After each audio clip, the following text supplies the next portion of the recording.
পাবনায় কোরবানির বাজারে এরই মধ্যে বেচা বিক্রি শুরু হয়ে গেছে। তবে এবার প্রতিকূল আবহাওয়া, খাদ্য ও বিদ্যুতের দাম বৃদ্ধির কারণে ব্যবসায় লাভ হচ্ছে কম, জানান খামারিরা। রাতুল ইসলাম সুমনের ক্যামেরায় উৎপল মির্জার রিপোর্ট। পাবনা সদর উপজেলার জালালপুরের রাজু আহমেদের খামারে পাকিস্তানি শাহিয়াল প্রজাতির এই বিশাল গরুটির নাম দেওয়া হয়েছে পাঠান। পাঠানের দাম 40 লাখ টাকা চা হলেও এটি বিক্রি হয় 26 লাখ টাকায়। রাজু আহমেদের দাবি, এই গরুটি প্রাণী সম্পদ প্রদর্শনীতে সারা দেশের মধ্যে সেরা হয়। নাম দিছি পাঠান।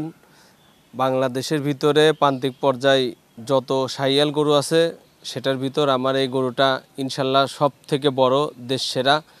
পানি সম্পদ প্রদর্শনী হলো ঢাকাতেও আমার গরু সারা বাংলাদেশের ভিতর চ্যাম্পিয়ন হয়েছে।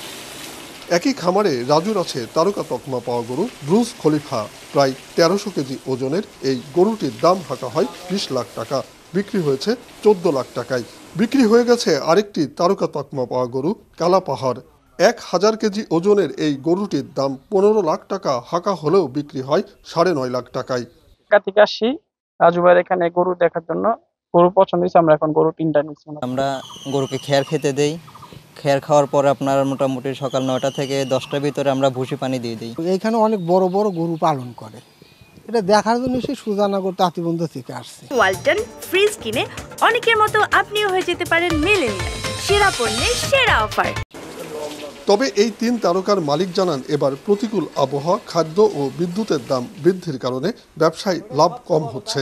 খাবারের দাম অতিরিক্ত বেশি, আবার এই তাপে গরু কোনো রকম ওজন বাড়তেছে না, আরো গরু শুকায় যাচ্ছে।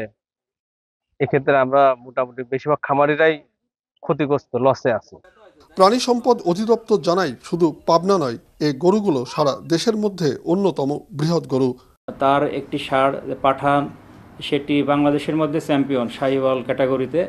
এই ষাঁড়টি ইতিমধ্যে বিক্রি হয়ে গেছে। পাশাপাশি তার খামারে বুর্জ খলিফা নামের আরেকটি 1200 কেজি ওজনের ষাঁড় আছে, সেটিও অলরেডি বিক্রি হয়ে গেছে।